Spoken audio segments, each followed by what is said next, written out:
Perkenalkan, nama saya Rifki Dwi Kurniawan dari kelompok Skeleton. Saya akan menjelaskan tentang materi keorganisasian dan manajemen waktu.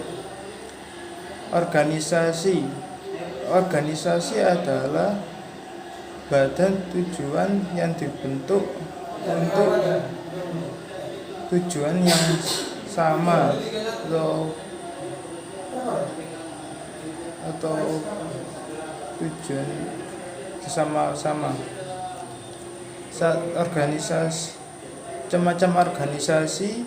Satu, ada organisasi lini. Bentuk organisasi lini adalah yang tertua dan paling sederhana. Alur kerja organisasi lini yakni dari pihak yang berwenang penuh, bisa juga disebut pihak atas atau pimpinan, memberikan perintah pada pihak bawahan yang disebut staf. Ciri-ciri bentuk organisasi lini: pimpinan dan staf terhubung secara langsung tanpa perantara.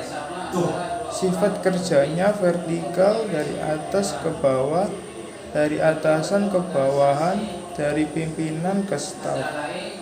Kelebihan bentuk organisasi lini adalah perintah pimpinan ke staf tersampaikan secara cepat karena dilakukan secara langsung dan tanpa melewati perantara. Kedisiplinan dan kinerja terjaga lebih baik karena pimpinan mengawasi secara langsung. Kekurangan bentuk-bentuk organisasi lini adalah: 1. Potensi pimpinan bertindak otoriter dan menyalahgunakan wewenangnya kepada staf. Beban pimpinan menjadi lebih besar karena ditanggung seorang diri. 2. Organisasi lini dan staf. Organisasi lini dan staf merupakan bentuk organisasi kombinasi antara organisasi lini dan organisasi fungsional. Ciri-ciri bentuk organisasi lini dan staf: ada dua kelompok berwenang, lini dan staf, memiliki satu pimpinan dan dibantu oleh staf. Kelebihan bentuk organisasi lini dan staf: pimpinan dipegang oleh satu orang sehingga bersifat terpusat. Pembagian peran dan tugas antara pimpinan dan staf cenderung jelas. Kekurangan bentuk lini dan staf: potensi pimpinan bertindak otoriter masih ada. Jika tidak berhati-hati, proses pengambilan keputusan bisa menjadi tidak efektif karena alurnya yang menjadi panjang dan hal ini mengganggu kelancaran organisasi. 3. Organisasi fungsional. Bentuk organisasi fungsional adalah di mana pimpinan melimpahkan wewenang kepada staf fungsional untuk kemudian dilaksanakan oleh staf yang ada di bawahnya. Ciri-ciri bentuk organisasi fungsional diantaranya pimpinan dan staf pelaksana. Keuntungan bentuk-bentuk organisasi fungsional: pada tahap dan bentuk ini, organisasi sudah lebih tepat disebut sebagai perusahaan yang bisa berkembang lebih maju lagi. Ada program kerja yang terarah dan didukung oleh anggaran personalia dan sarana yang mumpuni.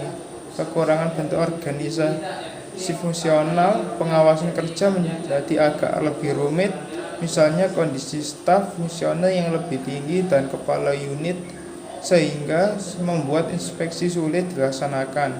Jika tidak ahli dalam bidangnya yang sudah ditentukan, akan sulit dalam menyelesaikan pekerjaannya karena setiap anggota direkrut hanya untuk fokus pada keahlian masing-masing, di mana bisa jadi berbeda-beda.